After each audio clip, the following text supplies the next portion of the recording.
What's going on, everybody? Welcome back to your classes. So excited to keep sharing with you. In this class, we're going to be talking about the best times to do DoorDash. Now, a lot of people will widely debate this, and obviously to some degree, it can always vary on market. There's going to be some markets where it's really just honestly not worth it at all. But in general, there's some core times you can stick with to make sure you're always making the most money you can. And as I've said in past videos, the main thing is always do research on your market if you can, or if it's available. If not, create your own research. And if you're smart, upload that to YouTube because other people will watch it. And maybe you just got a second stream of income. But in general, the best times are always going to be 5 to 9 p.m. any day. This is dinner time. This is when people are tired from working. This is when mom comes home or the kids are bad and she's just not feeling like cooking. And honestly, delivery has gotten more and more popular all over the world, but obviously especially in the States. And it's more of a common thing now to where a lot of times people do this pretty frequently.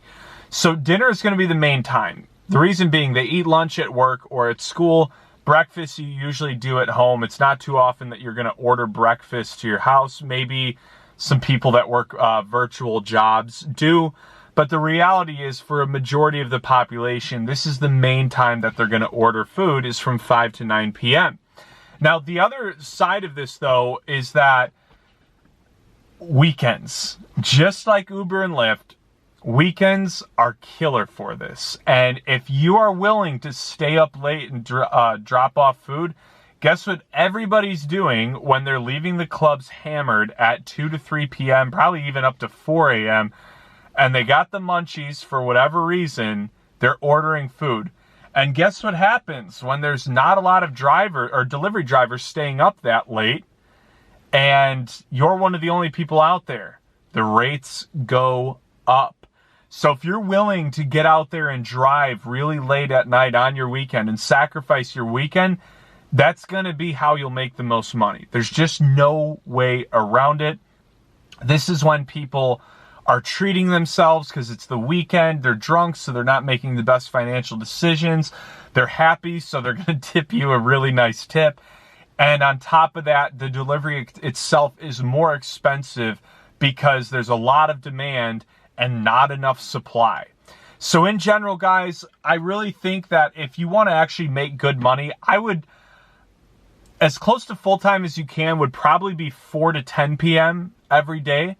Would be if I was doing just DoorDash, I would do 4 to 10 p.m. every day, and I would make sure I hit those weekend hours. Now, if you're trying to get like a 40-hour work week, what I would do is I would do 5 p.m. to like 4 a.m. on Friday and Saturday night. So now you're getting like a good 11 hours in both those days. You got 22 hours in already just on those 2 days. Maybe you do a quick 5-hour shift on Sunday. So now you're at like 27 hours. And then you only need to get 13 hours in Monday through Thursday, which would be about 6 to 9 p.m., the best hours you can be out there. So that's how I would do it 100%.